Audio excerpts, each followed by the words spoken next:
intervention. That is, Kenya's Foreign Affairs Principal Secretary Korir Sing'oei says that efforts are being made to save the life of Margaret Nduta Macharia, a Kenyan national facing execution in Vietnam. Nduta, convicted of drug trafficking, is said to be executed after the appeal deadline lapsed on March the 12th. This marks the government's first official response to mounting calls for action in saving the 37-year-old woman from Murang'a County, as Moige William details.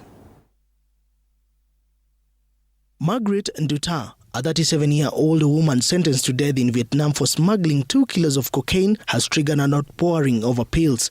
President William Ruto urged to immediately intervene in the matter by requesting clemency or repatriation.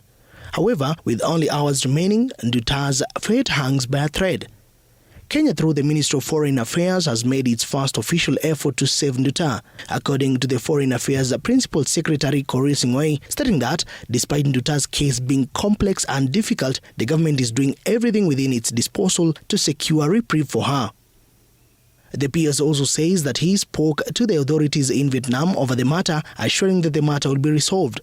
Korir says he conveyed to the authorities in Vietnam about the anxiety of the Kenyan people on the impending execution of Nduta and reiterated the request for a stay of execution to allow the two countries to find a path in resolving the issue.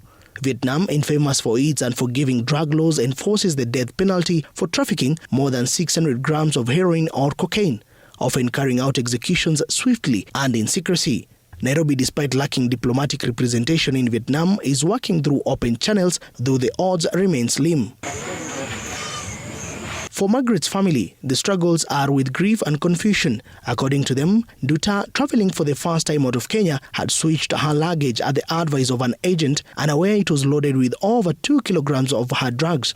Her arrest in Ho Chi Minh City in July 2023 shattered her dream of reaching Laos, her intended destination. Huyo mzigo alipatikana nayo, alipeo ni Joroge, akamwambia apelekee mama mwingine na akirudi ampatie kitu amrudishie. Tragically, the emotional toll of the news has already claimed the life of the family's grandmother. Muniletee huyo msichana huku, alafu mkitaka kumfuga mumfugie huku. Margaret's case is not an isolated one. In December 2024, a Kenyan man was arrested at Chennai International Airport in India for smuggling cocaine worth 215 million shillings. He faces charges under India's strict anti-narcotic laws, which could lead to the death penalty. Similarly, a Kenyan woman was arrested at Hamad International Airport in Doha for smuggling cocaine hidden in her shoes. While her exact sentence remains unclear, Qatar's law on drug trafficking are notoriously harsh, often resulting in severe penalties.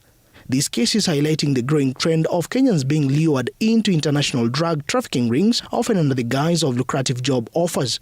Southeast Asia, in particular, has become a high-risk region for such crimes. As the clock ticks down for Margaret Nduta, the Kenyan government remains hopeful, but time is undeniably running out.